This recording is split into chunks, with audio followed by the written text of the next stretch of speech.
Okay, today I want to look at a great book called Chord Chemistry. And a lot of people have been asking me, how do you use Interval Matrix Pro? And I'm telling you, this is an amazing app. And in fact, this entire book, all of the intervallic formulas are loaded into this app. So I've found it fitting to include this book. And a lot of people are always asking me, different things about Sean Lane as well. He was a huge Ted Greene fan. Ted was possibly his favorite guitarist. And this book is something that you will learn from for an entire life. And it's easily probably the most influential chord book of all time on the guitar. So he talks about how to build chords and all that, which we're going to work with strictly a major triad today. So we're going to do it in the key of A because everything in this book, Ted has it laid out in either A or E, I believe. And that's the beautiful thing about intervals, though, is we can move the root notes. So here is A major triad laid out right here, okay? It's always going to be the red, the olive color, and the blue for the 1, the 3, and the 5, okay? The major third, at least. So we're going to go down. He talks about building different chords, and we're going to do section 7, which is essential chord synonyms. So these are chords he's telling you that, these are the most important ones to learn right from the get-go, okay? Now, then you go down here, and there are way more ways of making an A major triad, and we're going to look at these, and we have the minors right here, okay? Now, almost all of these are going to come out of our shapes that we know of as caged. So let's start out with this one right here. The notes that are not filled in, so this is the entire shape we're looking at, which is also this right here, okay? So these notes is what he's wanting you to play right here. So we have the 2nd fret here, okay? So he's wanting you to play the root, 3rd, the 5th right here.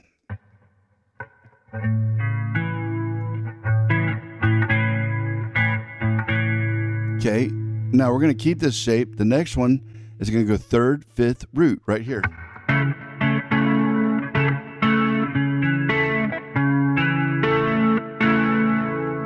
Now, when you have the 3rd in the root position, that is what's called a first inversion. So we have our major triad and our first inversion. The next one, we're going to go 5, 1, 3, which is called a second inversion when your 5th is in the root position. So we have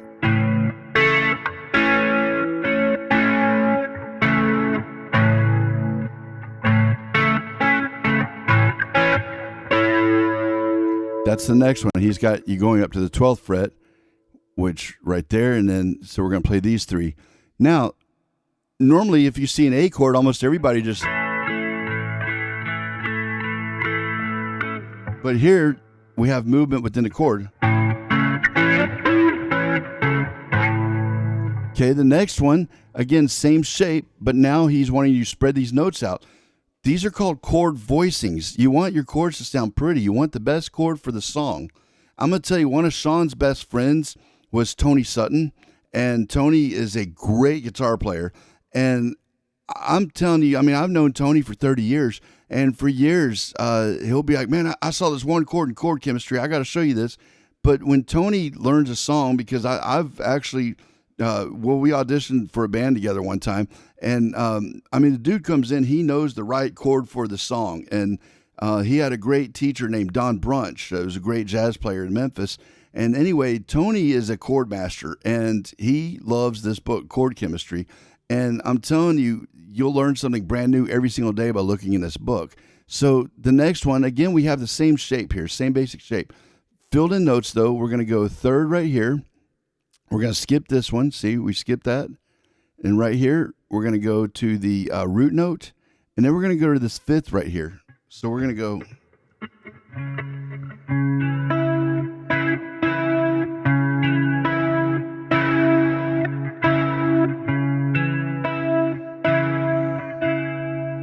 So again, if I've got an A, that's a really pretty voicing there. The next one, though, look, same shape, but here we're going to go here. And then we're going to have to go this one with our pinky right here. So we're going to go root note, and we're spreading these notes out, 5th, and then this 3rd right here. Notice I'm hybrid picking because I have to play, see right here? I want to be able to select the notes that I'm playing, right? So we're just breaking these chords up.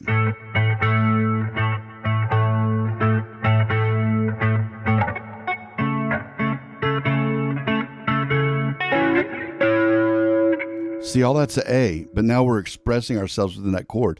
And we can do this throughout this entire neck here. Let's look at a brand new shape. This is the E-shaped bar chord right here. Boom. See that right here? 5th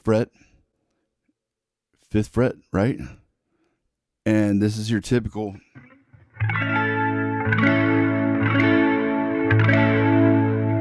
Okay, but he's wanting you to play this note, and this note. So we're going to go here, we're going to go to that 5th, and we're going to that 3rd. Now he's going to jump you over to the 12th fret, and we're going to play this root note, and then we're going to go to the 5th and then the 3rd.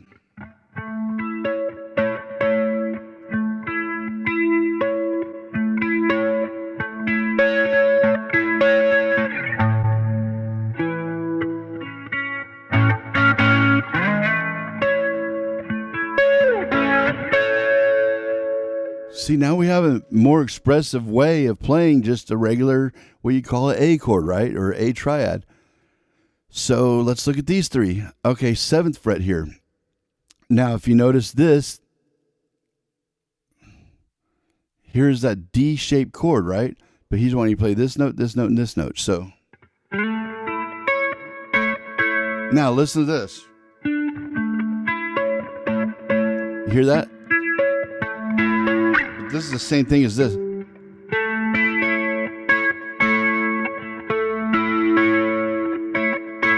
That's always good exercise too, taking the same 3 notes in the same octave range, the same unison notes, and finding how to play them all over the neck. Okay, now he's got you playing the part of the E chord again, but we're going to do these 3. So 3, 5, 1. So maybe we want to go.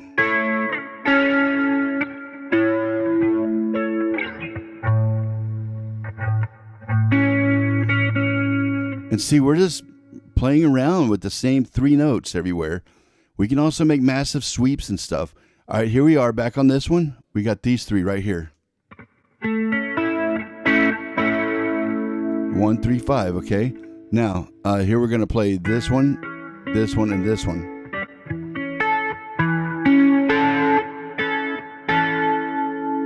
Okay, now we're going to go to the 10th fret, and it looks like here we have that. Look at here. We got, so 10th fret right here. We're going to play this root. Okay. And then this 3rd. There's that C shape right there. See that? We're going to play these right here. So.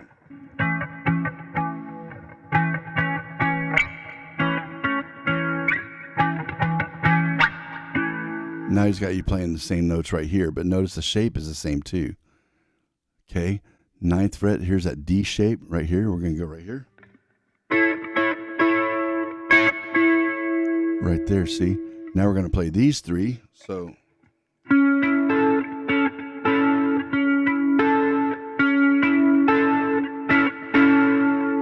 Okay, now we're going to go to the 9th fret here, and we're going to play.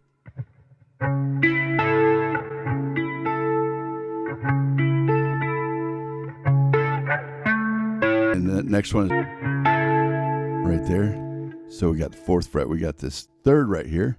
And then these 2 bad boys right there. Okay, now we're going to go up. This is the D shape right here. So we got the 7th fret here.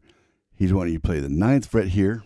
Okay, and then we got the root note here. So that's the 3rd, and then the root, and then the 5th.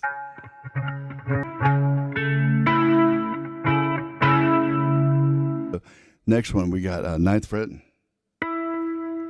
and the 11th fret, and 12th fret right here. So root, 3rd, and this is that C-shaped chord, and then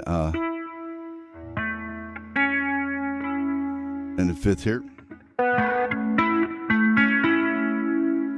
Okay, now let's look at the next one here. So we're going to do 9th fret again, same shape right here. Okay. And then we're going to play these 3 notes. So root, 5th, and 3rd.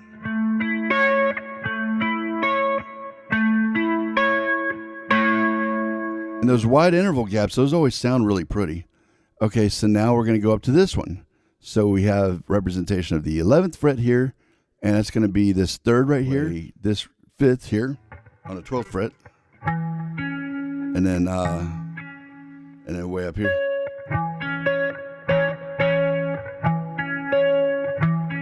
Real pretty sound.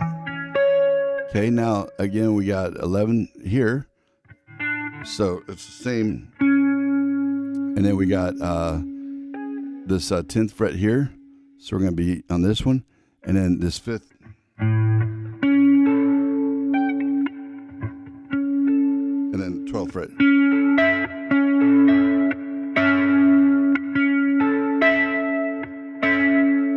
But I'm going to conclude this video. That's all the essential A majors. And there's way, way more than this, but this is what he considers the essentials in chord chemistry. So this teaches you how to read chord charts, and then here we have our interval charts, and then I'm showing it to you right here. And you got my pretty face right here. Of course, the guitar synth, which this is actually really cool. It's the Fishman triple play. And I have this up so that you can see kind of the notes I'm playing.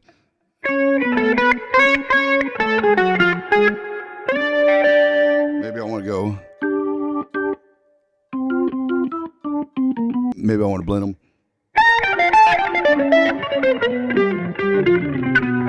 And then Interval Matrix Pro is available on the Apple App Store. We're still working on Google right now. But, be looking for that. It's called Interval Matrix Pro, and it has every chord or any scale you could ever think of broken down in intervals in any key on not just the guitar, but any stringed instrument or even custom stringed instruments and the piano. And I can do it with 6, 7, 8-string guitars, basses, violins, violas, cellos, banjos, all kinds of stuff. Anyway, folks, please like and subscribe, and I really do appreciate everything, and I appreciate the support on this channel, and thank y'all very much. And until next time, at least now you know all kinds of different places to make an A major chord, and you don't have to always make it sound the same.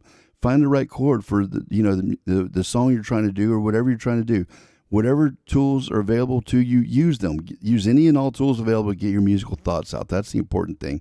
All right, I love you guys, and thank you so much for your support.